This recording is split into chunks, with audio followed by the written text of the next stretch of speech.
Hey, how's it going, everybody? Welcome. I haven't done one of these in a while, at least in this way, and so I'll wait probably like a minute or two, just to see who pops in. Um, yeah, you may, if you are subscribed to the live shorts channel, you may see that this is actually broadcasting on it. At least I think it is. It shows that it's streaming to both those YouTube channels. And that's just because most of the live streams are going to be on that YouTube channel. So, yeah, today it's on both. Majority of the time, it's going to be on that one, along with shorts videos that I'm going to be uploading on that channel. So, make sure you subscribe to it. If so, yo, what's up, man? What's going on, Chad? How's it going? I don't know how long I'm going to live stream for, but I am going to answer a question that I've gotten quite frequently. Hold on, let me kind of adjust the microphone here.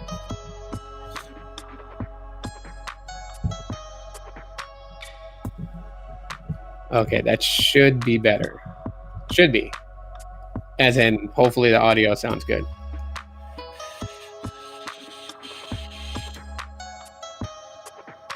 Anyways,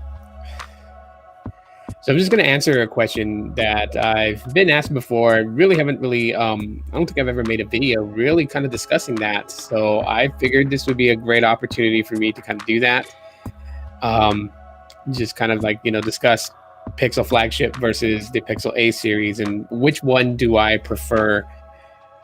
Because it's always been like Pixel versus iPhone, Pixel versus Samsung, Pixel versus, whatever there is out there, Xiaomi and Huawei and all these other companies, but not really ever talked about Pixel against Pixel, right? Putting the flagship models up against the A series. And yeah, I'm gonna speak about it on this. If you guys knows that catch the replay, #replay crew, if you guys come in and the live stream's over, I appreciate if you guys came in and checked it out afterwards. So definitely #replay crew if you're a part of the replay crew. If you have not subscribed to either one of the channels, whether it's the live channel or my main channel, do so if you guys want to. I don't really have set schedules as when videos upload. I just make them as I feel that I want to make a video, and then I put them up. So as this pretty the method to my madness, right? What's up, Joseph? Joseph, what's going on, man? I signed up for some social media accounts today. Facebook keeps asking to upload my contacts. I completely got off Facebook, and I'll tell you why I got off Facebook. And I'm for sure done with Facebook. Literally Facebook can go fuck themselves. I'm not dealing with it, right? And this is what happened, okay? Before I get into answering the question. So recently I like to post memes out of fun, right? Just to have laughs and for other people to have laughs. And I posted one that had Alexandria Ocasio-Cortez. There was a meme about her. And so she, in the meme, it talked about that, she doesn't need truck drivers. She gets her groceries from the grocery store or something like that, right? And, people are very sensitive these days, but when it comes to politics, which still baffles me, how many people are now involved in politics when like 20 years ago, no one really gave a shit about politics. But anyways, long story short, so someone reported my post, and then my post got flagged, and it was like, oh yeah, due to fact checking, this is incorrect information. And it's like, I'm putting out a joke, you stupid idiots. Like, this is not even to be taken seriously. In no way am I saying that AOC exactly said those words. I didn't even put any like any statement to the post itself. All I put was a bunch of laughing emoji faces because I thought it was funny. And people want to get butthurt and in their feelings about politics and yada yada yada. And so I just had enough. I had enough with social media to that extent. So Facebook. Yeah, I signed out of it and deleted the app. I didn't delete my profile because there are stuff on there that, I want to go through. I'm more than likely just going to download all the information from my Facebook account, which basically neatly packs all your photos you've ever uploaded into a zip file. And then once I have that, then I can delete the entire account, and then Facebook can go Meta can go fuck themselves. So yeah, Facebook, not messing with it anymore. Facebook can go to hell. Will a text now GSM SIM card work in a locked T-Mobile smartphone? I know Mint Mobile SIM cards will work in T-Mobile locked phones. From my experience, I've seen text now, the text now T-Mobile. GSM is really not a thing anymore. GSM used to be a thing that we paid attention to when it was GSM versus CDMA, but we have long since passed that technology. We're into LTE and then 5G NR bands. So GSM is just like, it's not really a thing. But long story short, it should work. Because it is basically seeing as T-Mobile. The only ones I know that don't work in a locked T-Mobile phone would be like a Boost Mobile SIM. Because I have an iPhone 7 that is SIM locked to T-Mobile, and other T-Mobile SIM cards work in there, right? Google Fi worked in there. I haven't used Mint Mobile in it because I haven't used Mint Mobile in years, but Metro by T-Mobile worked in it. So yeah, since it is using T-Mobile's network, it should work. I even use Q-Link Wireless, which is one of those government paid assistant phones, and the SIM card worked in it, so it'll work. Yeah, they are bad with banning people, Chad. As a matter of fact, if you think about it, one person that can actually attest to that is Latrell. Latrell has been banned so many times on Facebook. He's always been put in Facebook jail, he calls it. So, but he's still on there, so you can always reach out to him. But yeah, I have had enough of Facebook. I'll talk a little bit more about that afterwards. I'm going to answer the question at hand now that we're like 7 minutes in, and I'll timestamp for people who are impatient and want to get straight to the point. So when it comes to Google Pixel flagships and then the Pixel A series, my actual preference is the A series of Google Pixel phones. And this is, there's not really a general reason why, because both are good in my opinion. I like the flagships that Google has put out. I've had every one of their flagship devices, from the 1, the 2, and the 2XL, the 3, the 4, and the 5, and now the 6. I've had all their flagships. And then the A series, I've had almost all of their A series devices. I don't have the 4A 5G, but I've had the 3A, the 4A, now the 5A, and I am buying the 6A when it comes out. Reasons being that I'm going after the 6A. Obviously, I'm hoping that it's a similar build quality as the 5A. So using metal, I hope that they do that with the 6A. I don't want them to use glass. That's just my preference. I know people will think differently, but again, this is just my preference. It will have the tensor chip that is in the Pixel 6, so there's not really going to be too much of a dramatic difference. But I do know that a lot of the issues that they've had with the tensor chip in the Pixel 6 and 6 Pro will more than likely, I would say 99.9999991% chance, be addressed with optimization in the Pixel 6a. The A series have always done well, and I really see Google actually taking every bit of info they've had with the botched launch of the Pixel 6 and 6 Pro and applying those fixes to the 6A's launch. So fingers crossed that they don't botch the 6A, because when it came to the A series devices, that's pretty much Google's main drive, and their goal was to bring you the Pixel phone at a much cheaper price by cutting corners on the build quality versus what you're getting, right? So you still get like the same cameras as the flagship models. You will get a lesser power processor than the flagship models, except for the 6A, which is going to break that trend because it's going to have the tensor chip as the flagship model does. They've used the same camera sensors, right? So, and the 6A is going to be no different. It is still going to use the Sony IMX363 sensor as that's been used in the 3, the 4, and the 5, and the 3A, the 4A, the 4A 5G. It's still going to use those same sensors. So it's not getting the 50 megapixel Samsung sensor that's in the Pixel 6 and 6 Pro.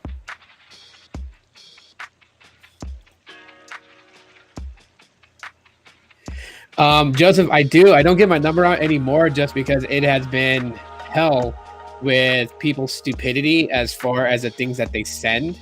Somebody actually sent a D pic, and one of my daughters actually seen the message. So no, I won't give out my number anymore. I've learned that lesson pretty well.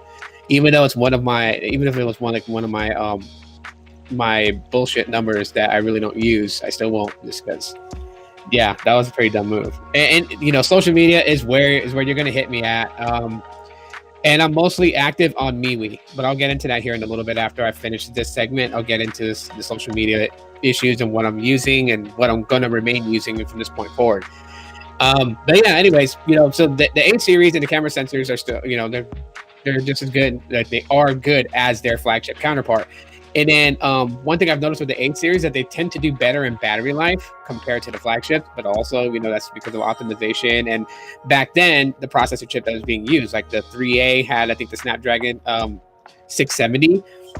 And I want to say the 4A used, oh my God, I can't even remember what the 4A used.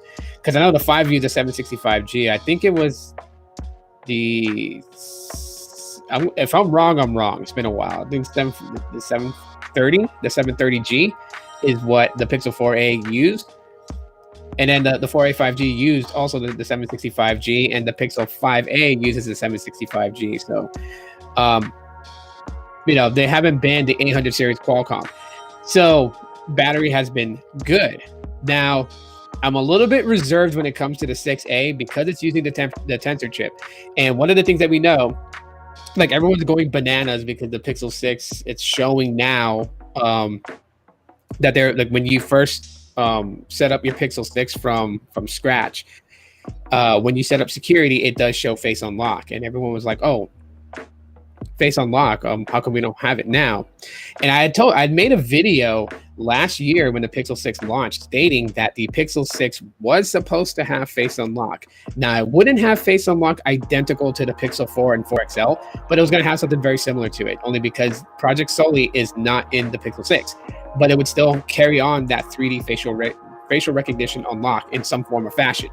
But with that feature enabled, the Tensor chip basically drained the hell out of the battery trying to just having that feature on. So Google disabled it completely.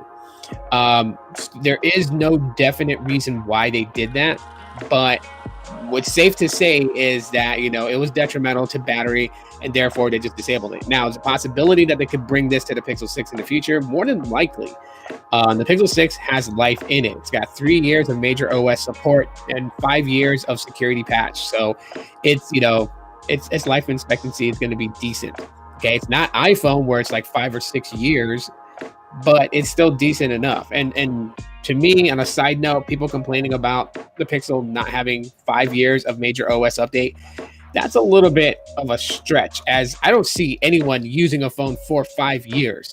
At least the ones that are coming out complaining about it, I watch them. Trust me, I'm a person that watches people. I watch what you do on social media. I remember things that you say on someone's video comment, and then I look at you on your social platforms, the things that you say.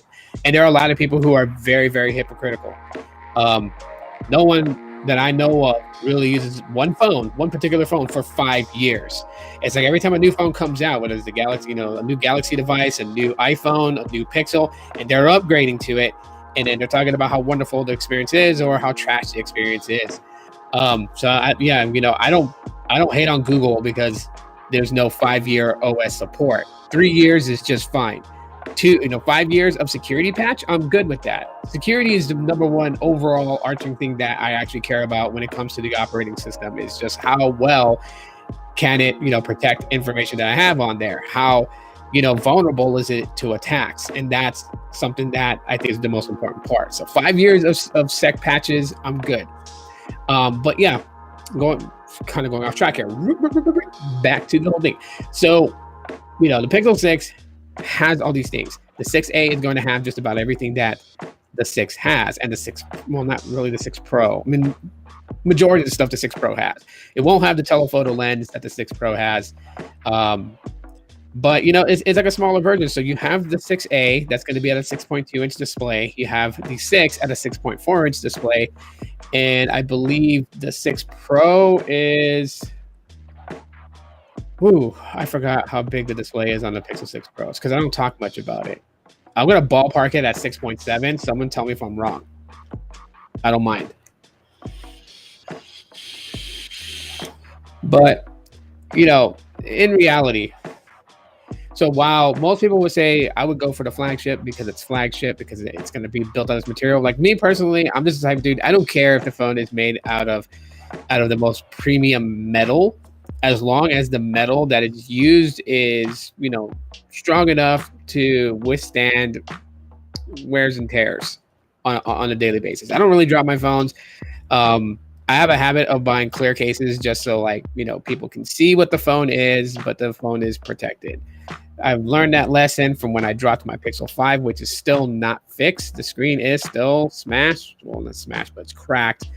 I mean, it's usable, but yeah, it's usable. I got a screen protector on it now just so I don't feel the cracks, and so it can protect against condensation and stuff like that. But is the Pixel 5 has it retained its water and dust resistance right now? No, not until I get the screen repaired. Can I then dunk it if I wanted to? This is actually pretty ridiculous. So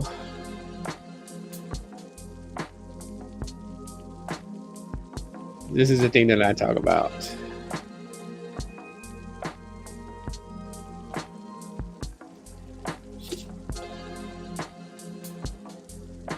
And boom, gone. And see, that's the stupid thing that I don't like. Things like that. Like, people just go and they put these stupid links on there. Like, they need a dang life. They really do. But now it's blocked, but it's still on the stream right there in the history. I think that Restream should fix that part, right? Like, if there's stupid links coming in on a live stream and you govern it from the dashboard window to block it, then they should take it off the history on the side, because that's why I have that open there, is just so people can see that their comment has actually posted, not for these dumbass links. But anyways, so the Pixel 6a is what I'm gunning for next, and in total, the A series line from Pixels to me has been more reliable, which is the reason why that I find it to be much better. This is really bothering me, so give me 1 sec. I'm just gonna throw that out, because I just think that's stupid for it to sit there. But yeah, so the 5A is my current daily driver device. The Pixel 6 is up in the drawer right now. It's not doing anything. It's just sitting there, and I'm gonna leave it sitting there unless there's a software update. I will turn it on and update it, and then turn it back off. But the 5A is what I'm going to use from now until the Pixel 6a launches next month, which we're right around the corner for that. And then, of course, the Pixel Buds A. These are very good. I mean, yes, they don't have wireless charging like the Pixel Buds 2. That's understandable, but they sound and they work pretty good. They last a pretty good amount of time. The Pixel Buds 2 that I have, they're over there. They're actually sitting there because they got damaged. They were actually in the pocket, my lady's pocket. She had it in her pants pocket, forgot to take it out, and it went in the washing machine, and then it went into the dryer. And so the battery case powers on and it still charges the buds. So the battery case, the case itself is fine. The earbuds, not so good. I mean, they're still intact. They're not broken apart or anything like that. But when you put it in pairing mode does not activate because the antenna for Bluetooth in the Pixel Buds 2 is just completely damaged. So now they're just sitting there as a relic. What is the best Pixel A phone you have used? Right now, I'm going to say the 5A, the most recent one. They all have performed very well. The 3A, when it was out, to me, I always felt the 3A did much better than the actual Pixel 3. When the 4A came out, to me, that was just the sweet spot. The size of the phone, and then the screen to body ratio on the 4A was just amazing. The phone performed very well. Battery life was insanely good on it. Yes, it wasn't future proof. They'd never packed in, modems to support 5G, and that's just what sucked about it. It wasn't future proof. So, of course, it is what it is on that. The 4A 5G kind of makes up with that, but I never had the 4A 5G. But I can say anything the 4A 5G is pretty much on par similar to the 5A. That's just because it's just pretty much the same components. It's Snapdragon 765G, has the X52 modem, has the same amount of storage, same camera, same body design. The 5A slightly bigger on the display, but not so much. Yeah. Did you see that Pixel A prices have skyrocketed? Yes, because people who are interested in what Google Pixels are hearing a lot of people kind of promote the A series. Like, if you want to try a Google Pixel phone, but you don't want to spend $900, go with the A series device. Go with the A series device, because if they don't want to go with an older device, like someone wouldn't pitch the Pixel 2 XL to anybody to buy right now, just because the way that the telecom industry is changing while we're stepping into 5G, those phones aren't able to pick up on those frequencies. Like, you're talking about a lot of spectrum being decommissioned and being used for 5G, right? There's a reason why they want to do a 3G shutdown, is to reallocate those frequencies to be used for 5G instead of being used on 3G, the spectrum in it. So recommending anything that's non-5G for future proof basically is not happening with those devices.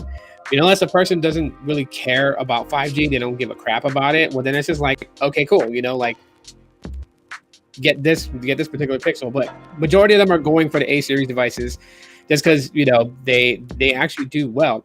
And one of the biggest pushes the A series devices to be more appetizing, if I want to use that analogy, than the flagship, was the fact that the Pixel 6 launch was so botched. It was so botched that a lot of people who talk about it technically make a reference to the Pixel A series devices, and just like how when they launch, there's not any major bugs. I think the very first one that even had any type of bug situation was the 5A when it first launched, and it's still something that happens today. But I'm really going with the fact of where they sat the processor chip in this phone. Like, everything about this phone looks like the 4A 5G, but if you were to tear it apart and go on the inside, you will notice that the board setup is not identical, and where the processor chip sits is just below the camera. I know that's because when you shoot a video in 4K 60 frames, it heats up there really fast, and that's that processor being overly worked. And I feel like that there's so much going on in the Pixel 5A that it doesn't have a very accurate way to disperse that heat throughout the entire phone itself, so it ventilates properly. Therefore, you have overheating, where you get that dreaded message from Google telling you that, hey, your phone is too hot. Some features are turning off, camera being one of them, and it turns off the camera. I know this because I live in a very hot state. The city that I live in is very hot. It sees more hot weather than in any other place in a calendar year. And so just imagine when I go outside and I try to record a video, I'll tell you right now, even when it's not recording in 4K, if I'm recording in 1080 at 60 frames per second, this will heat up in 3 minutes. But that's just because the outside environment, you're talking about the temperature outside already being about 105 degrees. This is metal, so metal obviously attracts heat, and therefore that's what happens. Would the 4A 5G be in the same predicament? Yeah, it means polycarbonate, but it wouldn't heat up as fast as a 5A would, because the 5A is metal body versus a polycarbonate body. Polycarbonate, it just allows that heat to disperse much even. Like, it doesn't really retain the heat as metal does, and that's something that people got to consider. Does the 4A 5G have millimeter wave, including millimeter wave and low band? Does it have all three 5G flavors? So that depends on which model you get. If you go with the unlocked model from Google, the 4A 5G, that only has sub 6. But if you were to go and get one that was a Verizon model, the Verizon model 4A 5G does have millimeter wave, and it does support sub 6. Just about most of the phones that the Pixel has, like Google has, most of the Pixels, they support that. This is probably one of the biggest turnoffs when people kind of heard that Google made it known that the 5A, the Pixel 5, like, they can support C-band, but they choose not to. And C-band all has to be activated, which is a simple software update that allows the modem to read for that signal. which is on Verizon is was it N77, which I think is 3.4 or 3.9 gigahertz. But anyways, so yeah, that's kind of heartbreaking that Google kind of like, just kind of screwed the pooch on that. But regardless of that,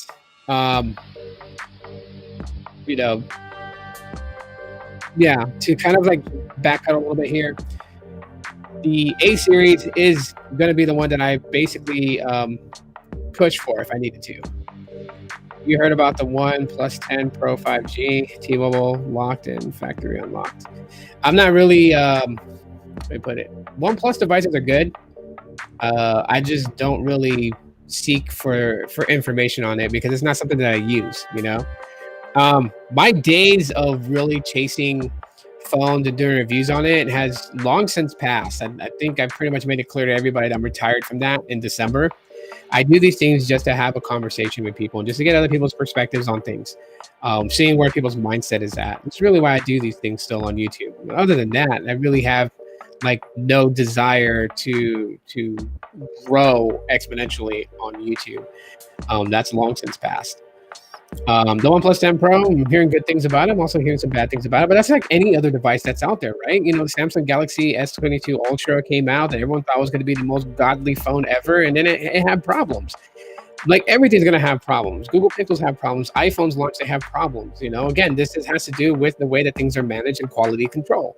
If QC is not doing their job to make sure that things come out the way they're supposed to, well, then we have a problem. But it also, you have to think about the people that are being put into these positions. But that's for a different topic and for another day. Hands down, Pixel A series, that's what I would pick. If someone was like, really, you had to pick one and keep one for the rest of your life, it's going to be the A series because the A series has really, really, really held it together since its conception. The Buds A, they work great. So question, am I getting the Pixel 6a? Yes. Is it going to be my daily driver? Absolutely. Will I get the Pixel 7? Of course. Can't call yourself a Pixel fan if you're not going to go for something that you actually like, to be able to test it out and actually tell people from somebody that's actually using the phone exactly what experience I'm getting with it. That's the reason that I get these things, but preferred is always going to be the A series in my book. Now, kind of switching tracks and going about what we were talking about earlier with the social platforms and stuff like that, right? Like, so we deal with this problem with censorship. And a lot of people in the very beginning, when censorship was being brought up about, these different social platforms doing it, a lot of people were just like, oh, we were like ghost chasing and all this other stuff. But now people are starting to see it. They post something that they think is funny and people want to fact check them. People want to report their account, try to get their account suspended or taken down. And it's just such a radical but stupid thing to do. For me, that's what I said. For me, I'm not on Facebook anymore. Like, I'm not getting back on Facebook. That just absolutely pissed me off. And yes, it was only one incident, and someone can try to make light of it and say, oh, well, bro, it was only just one incident. One incident is good enough for me. It may not be good enough for other people. Other people can deal with it 5 or 6 times before they get tired of it, and that's them, to each his own. But to me, once is enough. Just like Gene hit me up and was talking about, Elon Musk might get control over Twitter. What do I think about that? Well, if Elon Musk decides to let people actually say what they want to say and not censor people, then I'm totally fine with him taking control over Twitter. I follow him. I follow his tweets. I have one tweet he posted out. He said that people that subscribe to Twitter Blue should get some sort of badge signifying that they are a Twitter Blue member. Twitter Blue is not the best. There's not really much to it for what you're paying for. I know they try to slightly adapt something similar to what Twitter followers have wanted for so long. That's the ability to edit your tweets. That's what mostly, almost, I would say a good 80% of Twitter users wanted, was to be able to edit your tweets. The problem with that is Twitter doesn't want to do that. So in Twitter Blue, all you really get is a 20-second delay before it sends it. And within that 20 seconds, you can edit your tweet. So if you type your tweet and then you hit send, you're going to see a timer ring, and that ring is going to start going, like winding down. And you have to proofread your tweet, because if you have like a typo, then you can just fix a typo, hit send again, and then Yeah. Now, if everything is as what it's supposed to be with your Twitter post, and you just want to like bypass that timer, so you would type out your tweet, you would hit send, and underneath the timer there would be a send now, and that's to kind of override the timer. You hit that, and it sends it right away. But I mean, that's extra steps that people got to do to just constantly submit a tweet. They should just give people the ability to edit tweets. What social apps do I recommend?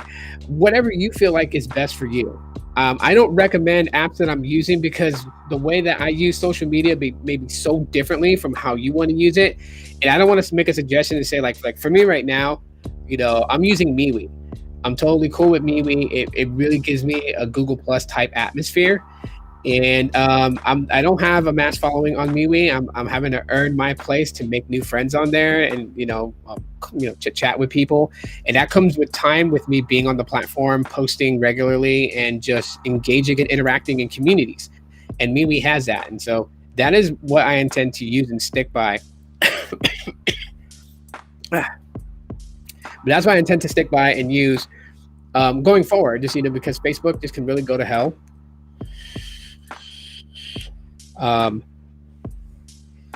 Instagram, to me, Instagram is just weird.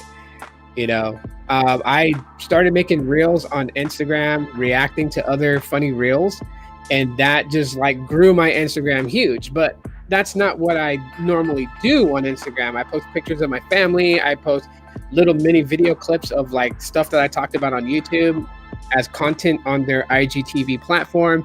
And so all these people that followed me for the funny Instagram reels are like, oh, this dude is like not what I expected. And they're unfollowing. Like, it was just crazy.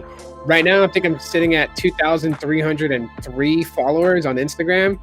And I shit you not, last year, towards the end of last year, when I was using Instagram and uploading those comedy reaction reels, I hit nearly 3,000 followers on Instagram. So just you can imagine how many people just was like, oh shit, this guy's a geek and a nerd and I'm not into that crap. And they fucking unfollowed me. I mean, that's what it is. So it kind of went downhill a little bit. But the followers numbers don't matter to me because Instagram is not something that I'm trying to push either. I'm not trying to, become like a legit influencer on Instagram and, make any type of like sponsorship deals or nothing like that. So it doesn't bother me. But I think the goal here and the end game for me here really is to like shut down Instagram, shut down Facebook, and possibly shut down Twitter. Yeah, Instagram is owned by Facebook, and actually Facebook and Instagram. So the Facebook Inc. changed their name to Meta.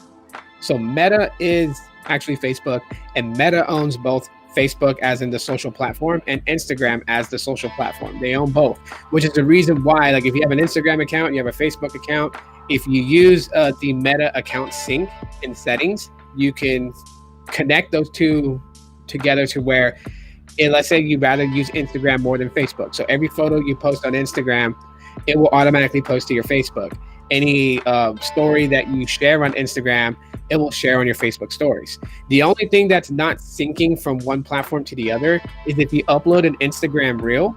If you upload a reel on Instagram, it does not, 9 times out of 10, does not automatically share it to Facebook. Vice versa, if you upload a reel to Facebook, it doesn't automatically send it to Instagram. So that's the only part that's kind of broken as far as the sync in between, but everything else pretty much syncs up. Except for when you're posting just a text post on Facebook, that won't post to Instagram because Instagram, it's required you have a photo with it. So that's the outlining thing about it. Let me see if I open up the chat display again. Okay, I cleared out everything. I should have just like opened that up because this is a question that I'm like responding to for those people. I haven't done this for so long, so yeah. But for me, MeWe pretty much feels just like Google Plus to a degree. I mean, there are some things. So let me forewarn people before people take interest in MeWe and decide to like check it out. It is run and operated based upon the subscription base. Okay, so this is what allows MeWe to allow people to be able to speak freely to a degree without getting canceled, if you would say. right? Like you can't go on and use derogatory words on MeWe. You will get yourself banned out of there. But you could post, like, if someone wanted to post a meme of Donald Trump and put it on MeWe, you can post that, and no one's gonna get you flagged for incorrect information by a fact-checking stupid ass thing. No one would care. You have your right to post up a funny picture of Donald Trump, or you want to post a picture of Johnny Depp and what he did in the courtroom recently.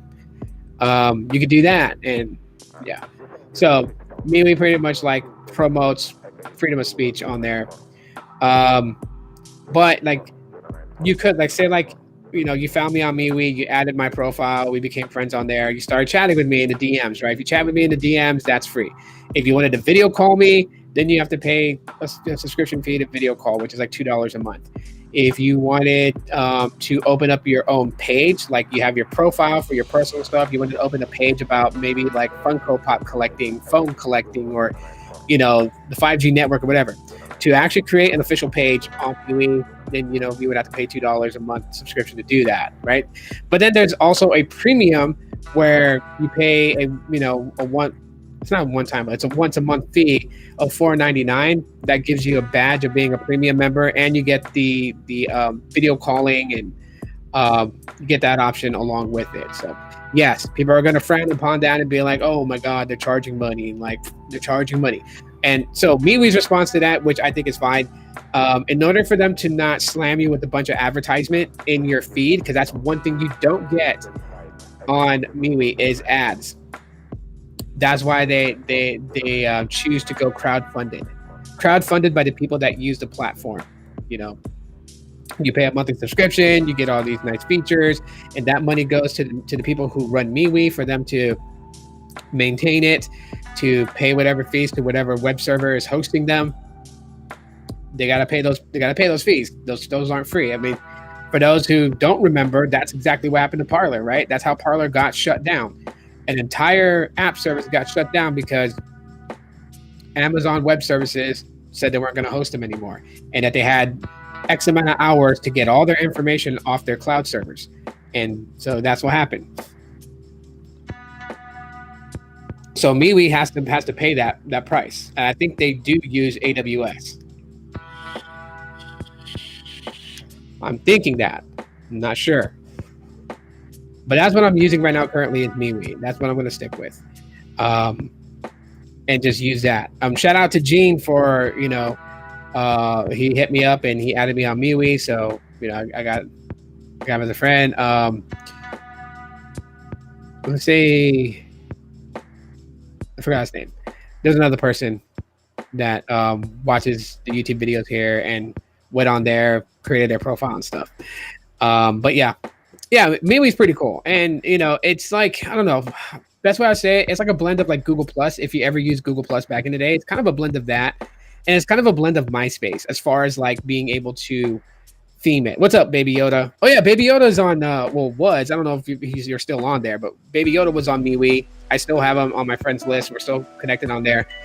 Yeah, that's like the whole, the experimentation thing. Like, I tried to go the route like people were doing like Discord, right?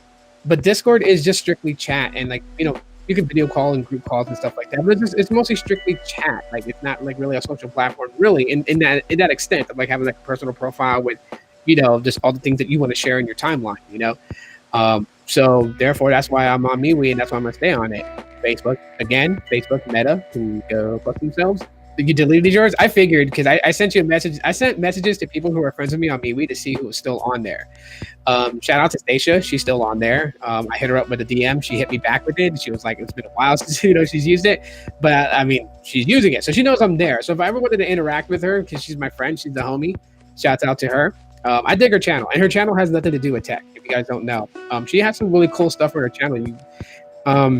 People should check it out if you guys are into that type of stuff. Like, she shows people how to really kind of save money, shopping frugal, but getting like really cool stuff. She does these hauls, and just surprisingly the things that she gets to sprucing up her house, or or to be able to do an outfit of the day type video, those types of things she does, and she finds like really good deals. So definitely check her out. Or if your wives are looking for someone to check out channel. I'll link her channel later on in the comments for everyone to check out. Or I'll link it in the description. You guys can check it out later.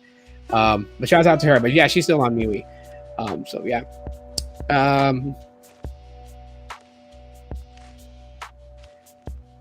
Let's see. Is Facebook and their apps as bad at stealing your data that people make it out to be?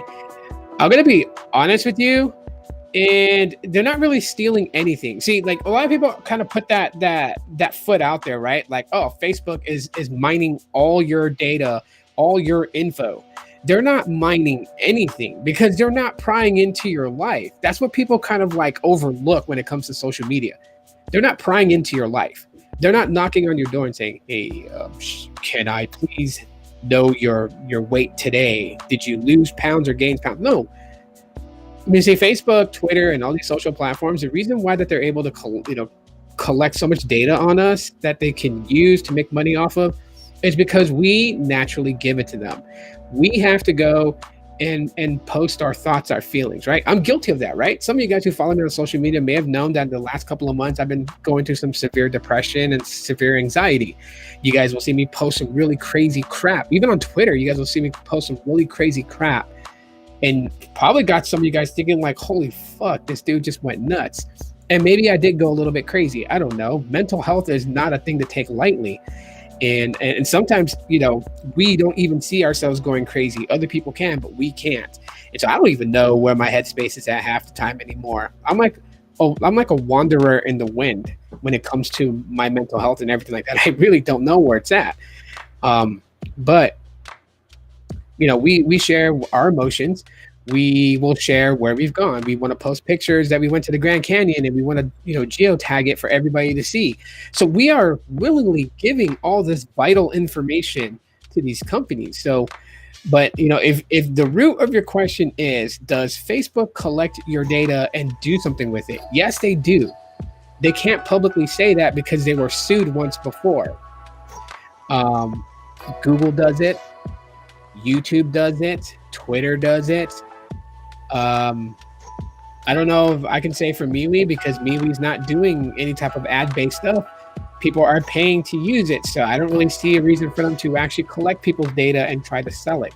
But I will never say never to something because anything that's good can become bad. Anything that was pure can always be corrupted. And so who knows? But every social platform is. This is why I always tell people, if you don't want your information out on the internet, then get off the grid. And that means get off social and everything. Get off YouTube, get off everything. You got to go back to the tablet. By the way, I saw a joke. Shout out to Rob here in Arizona. A really cool guy that follows me, awesome person. And he posted a meme that just had me dying one morning. But it was kind of funny, right? It was a picture of Moses with the 10 Commandments on the tablet. And he literally said that if you think about it, Moses was the very first person to download information from the cloud on a tablet. And I was dying because I was like, yeah, if you kind of think about it, that's true. But it was a very good joke. But, some people, again, today sensitivities are so high that you can't really enjoy a good joke anymore because it might offend somebody. I mean, I've heard some really bad jokes in the last couple of weeks. Not going to say any names or where it happened at, but just a little example. I was made fun of for being straight. I couldn't grasp the joke in that, but a couple of dudes that were dudes found it superly funny that I was straight. Go figure. But again, they don't seem to have a problem with it. But if someone makes a joke about a same gender orientated, attractor, they're going to have World War III with you. That's what I'm saying. Like, social media has become so toxic and everything like that. So trying to find a social media platform that I can, get out there, what I'm thinking, what's happening in my day, just to share with anyone who actually gives a damn. Right now, it's going to be MeWe. Twitter, I like using Twitter, so Twitter may stay around. But I know for sure Facebook and Instagram will go down. They will go down. Or they'll, at least Instagram will probably be like once in a blue moon upload, Facebook for sure. Facebook can go fuck themselves. I'm about to delete their shit soon as I get all my info off of there. But yeah, Instagram will probably be like once in a blue moon, but MeWe and Twitter will probably be where it's at. So, and that's just because I don't want to ask anybody to jump over to MeWe just to be able to communicate with me. That's everybody's choice. If they want to do that, they can do that on their own. Like if you decide to try out MeWe and you want to connect, I'll put my link in the description here later on, and you can connect with me on MeWe. Or if you're on Twitter, you probably seen my link to my MeWe profile. You can go on there. Like MeWe has some pretty cool things to it that kind of like spicing it up a little bit as far as it being a social platform. So, you can have some fun with it if you're a person that really likes to get into social media. There's a little bit of something there for everybody. I think the one thing that they have not brought in that I've been suggesting for a few years now is the ability to live stream. Oh, how cool would it be to live stream onto there like I could on Facebook? And I don't know if they're ever working on something on that, but hopefully that they bring something like that in the future. But yeah, that's social media and the platform. Social media in its entirety. I think Sneed actually said one of the most wisest things. Which is why like I understand where he comes from on it. Like a lot of people try to tell him like, hey, get this, get that, and Sneed won't do it. And that's a good thing that he doesn't do it. He kind of keeps himself way out of the digital world. Like he has Twitter to connect with his fan base, and that's a good thing. But he doesn't have anything else. He doesn't have an Instagram. He doesn't have a Facebook. He doesn't do any of those things. And life is good for him. He's content, and I think that's probably one of the things that I think a lot of people should kind of get into. It's like finding that people to find that middle balance between the digital world and reality, but a lot of people really can't do that anymore. So for me, I'm just like I gotta narrow it down to one, and I just don't want to be in a place that's very toxic. And MeWe is looking to be not that place. So anyways, yeah, I hope you guys enjoyed what I had to say on this live stream. And then more live streams. I'm going to be doing these on Wednesdays, but they will be on the live stream channel. So TyOS Live and Shorts, because I will also upload shorts to that channel now. So if you guys want to, give a follow to that channel so you guys don't miss when I go live on Wednesdays. It'll be around the same time that I do it, just because I get out early on Wednesdays. I get off at 11 a.m. So I'm able to do these live streams, and then Mondays, Tuesdays, Thursdays, and Fridays, full 8-hour shifts. So and then commuting home on the train and everything takes a while. So by the time I get home, I just want to eat dinner, kick my shoes off, turn on a good movie, and just cuddle up with my kids and just watch a movie with them until bedtime. So Wednesdays, for sure, I'll go live on Wednesdays. If you guys will be here to watch it on Wednesdays, then I have no problem doing that. But I mean, be on the live channel, not on my main channel. But that's it for right now. Thanks for listening to what I had to say. And again, for those that came in while I was talking about social media, the answer to the question between Pixel Flagships or Pixel A series is the Pixel A series. I would prefer the Pixel A series over the flagship phones just because of the way that they perform, OS optimization, and they haven't really botched the launch except for the 5A that had the overheating thing with the camera. Other than that, they've been very solid devices. The Pixel Buds A are very solid audio devices. Yeah. And then I consider the Pixel Book Go as a Pixel Book A series because we'll get into that in the future when I dive in deep about what makes the Pixel A series such a badass phone line from Google. But until then, thanks for watching. Y'all have been great. Thanks for those who showed up. Again, if you were in the replay crew, #replay crew. And yeah, I'll see you guys next Wednesday on another live podcast then. So be cool, be safe, take it easy.